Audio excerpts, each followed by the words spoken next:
Hello folks, I'm George Anelli from BoardGame Box, and today I'm gonna talk to you about Rising Sun.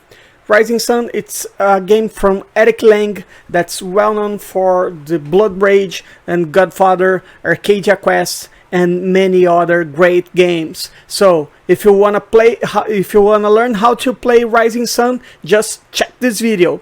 Let's go to the table.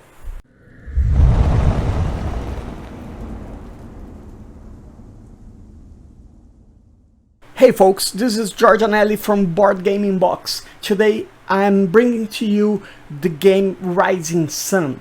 Rising Sun is a game by the well-known design Eric Lang, the same guy that made the design of the Cthulhu Death May Die, Blood Rage, Godfather, Arcadia Quest, and several other great games. So let's make the setup of the game, then let's go to the rules. First of all, you need to choose the set of deck cards that you're gonna use in your play. The game took place in the course of 3 seasons. It starts with the spring and then go to the summer and ends in the autumn. We have a winter phase, a winter season, but the winter it's only for scoring. There's no playing during the winter season. So first of all, you're gonna need to take all the cards that has no symbol on it, that there is only the name of the season. For example, this green ons that says only spring. And then you're gonna choose the other cards. You can choose between the set of the archway or the teapot or the horseman. For example, let's take the horseman here. So we're gonna add these 5 cards of the horseman with the regular cards of the season that give us a deck of 12 cards. If you choose the horseman cards, you need to choose the horseman for the summer. You need to choose the horseman for the autumn. You're gonna play with all the sets of the horsemen. If you choose the teapot, use all the sets of the teapots. If you choose the archway, use all the sets of the archway. Right, then you're gonna display these cards in a place on the table, very visible for the players, and in a place where all the players can reach out the cards anytime. Then we need to choose our clan. In the basic box we have 5 clans: the Turtle Clan, the Dragonfly Clan, the Koi Clan, the Lotus Clan, and the Bonsai Clan. These are the 5 options of clans that we have in the basic box. Let's take the Turtle Clan. So each player gonna take the clan screen, 1 political war title, 1 figure of the daimyo, 6 figures of bushis. That the bushis are the warriors, the fighters, and 3 plastic figures, 3 minis of the Shintos. Shintos are the priests, the sacerdotes, the priests of the game, and 2 of your markers. 1 marker you're gonna put here in the score tracking, and the other one you're gonna put here in the honor tracking. You need to check which is your start honor, and you put here in order, considering all the clans that are participating of the game. And that's it. Now we gonna make the initial setup. First of all, we're gonna take your daimyo, 1 of your strongholds, and 1 of your bushi, and you're gonna place them in your initial province. For the Turtle Clan, the initial province is Kyoto. So here we go. Now you need to draw the province that's gonna be in war in the seasons. You always draw a number of provinces equal 3 plus equal the number of player plus 2. For example, here we have a game set up for 3 players, so we're gonna draw 5 province, 1 for each player plus 2 province. So here we have the first one that we draw is Kyoto, so we're gonna put the marker with the number 1 here. The second is Shikoku, that goes the marker with the number 2. The Kansai has the marker with the number 3. Nagato has the marker with the number 4. And Edo has the mark with the number 5. After that, we're gonna draw the shrines. There are 7 shrines available. You're gonna draw 4 of them randomly, and you're gonna place them here. So in this game, we're gonna use the red shrine, the henchman, that gives you 2 ronins. The Fujin gives you 2 free movements. The Amaterasu that make your honor up 1 level. And the Tsukumoyumi that gives you 2 coins. Each player gonna take the marker for their marker for the tea ceremony. It's important, and we are good to go. So, during the seasons, you're gonna take some actions that it's based on these mandate tiles. Each player in their turn gonna buy 4 mandates, gonna choose one of them, and then gonna use the action. For example, we have 5 different actions. We have the action of recruit.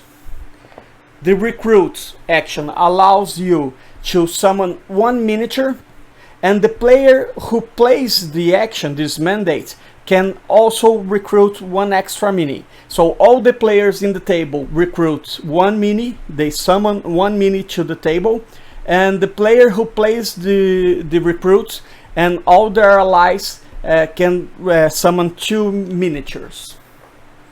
Then we have the marshal. The marshal allows you to make a move.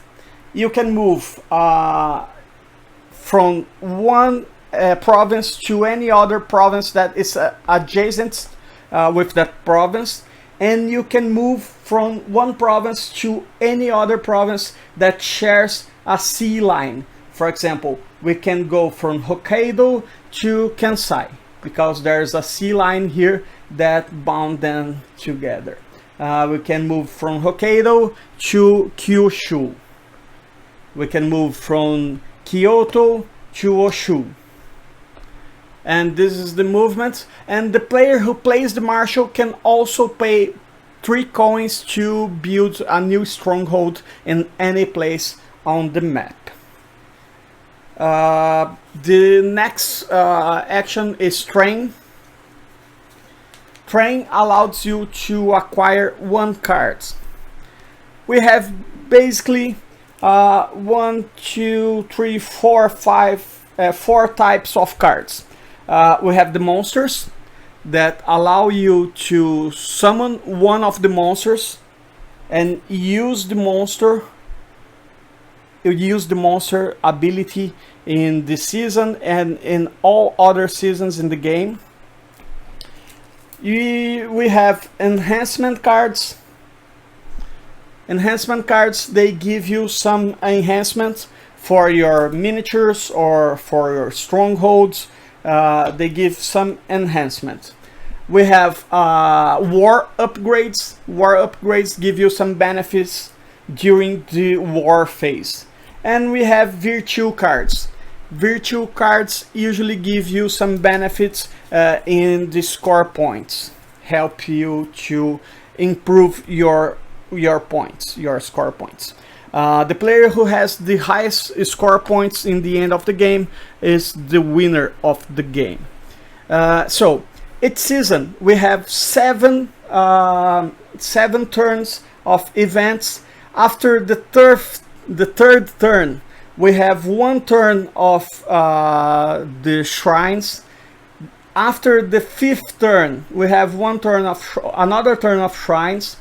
After the 7th turn, we have another turn of shrine, and then the final turn of war.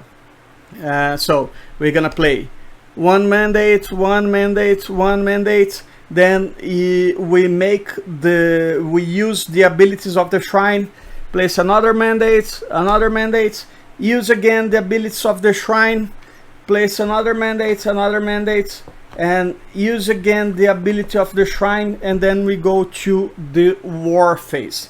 But before that, there's 2 more mandates that I didn't explain yet. We have the harvest.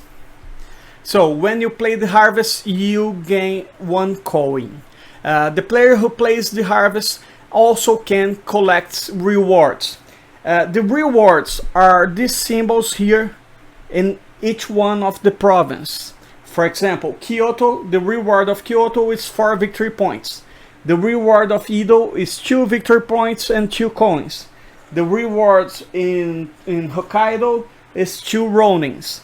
If you have the majority of the figures in that province, you can collect the reward.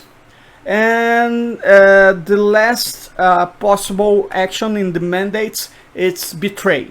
When you use the betray, if you have an alliance with some player, you broke the alliance, you lose 1 honor, and then you can replace 2 miniatures in the board, in the map, for 2 of your own miniatures. You cannot replace 2 miniatures of the same player. You need to choose 1 from one player and 1 from another player. You never can replace the daimyo of the player. Only the monsters, the Shintos, and the Bushis. And if you have not been in alliance, you just use the action of the betray. You don't broke any alliance, but you still lose honor. Great. And that's it. That's the phases. How the shrines works. Every time that you use the recruit action, you can place a miniature in the board. So you can place 1 of your Bushi here in the map, or you can place 1 of your Shintos here in one of the shrines. During the shrine phase, you're gonna check who is the player that has the high numbers of miniatures in the shrines, and each one of that player is gonna use the benefit of the shrines. In this example, there's only 1 green miniature here, so the green player, they gonna get 2 coins in this shrine phase, 2 coins in this shrine phase, and 2 coins in this shrine phase. If you have a tie, all the ties, they are break by the honor rank. The highest honor means that you have an advantage. So in this case, for example, we have a tie between the red player and the green player, but the red player, the ranking of honor of the red player is higher, so the red player is the one that gonna gain the bonus. The green player don't take anything from this shrine. This is why it's so important to keep track of the honor, because the honor it's the tiebreaker for all the disputes during the game. And before the mandate ceremony, the mandate turn, the mandate phase, we have the tea ceremony. The tea ceremony is the moment where you're gonna make alliances or not. So if you make some alliance, you just put together your symbol with the other player like this, like yin and yang, and that represent that you have an alliance. What's the goal of the alliance? When you play some mandates, you can make the mandate action plus the benefit of playing that mandate, and all your allies can gain that benefits also. So this is why it's good to have alliance during the game. This is a very political game, very political game from the beginning. It's very important to establish some implications of your actions, and it's very important to persuade all the other players to make alliance or conceptions for you in order to do well during this game. This is very important, and it's one of the points that I really enjoy playing Rising Sun. In the end of the phase, we have the war phase. The war phase, it's a phase where we're gonna resolve all the conflicts of the province in dispute during that season. For example, here, if I have these two miniatures here and these miniatures here, I have a conflict, and I'm gonna use my tile here to bid coins in 4 different actions that I can take. I can take the seppuku action, that is the first one, that allowed me to remove all the miniatures of the battle, and I won 1 victory point and 1 honor for each miniature that I remove. The second action is take hostage, that allows me to remove 1 miniature of my adversary from that battle, and I stole 1 victory point from that adversary. The third action, it's higher Ronins. The 2 higher Ronins allowed me to use my Ronins coins during the battle. I just add this here in the province. Each one of these Ronins, they have 1 of strength, and that will be important during the strength counts to see who won the dispute. And the last action, it's Imperial Poets. The Imperial Poets allowed me to gain 1 victory point for every figure, every miniature that was killed in that battle. For example, here, if I am the red player and I bid more coins than my opponent here in Imperial Poets, I'm gonna lose 2 miniatures. That means that I'm gonna add 2 points here and my victory points. And that's it. One point that's really important is when you won a battle, you must give all the coins that you bid during that battles to your opponent. So lose, it's not that bad. If you have a strategy ongoing, you can lose some battles in order to win the ones that are really important for you, the ones that really matter. How do you know each one of your battles is more important than the others?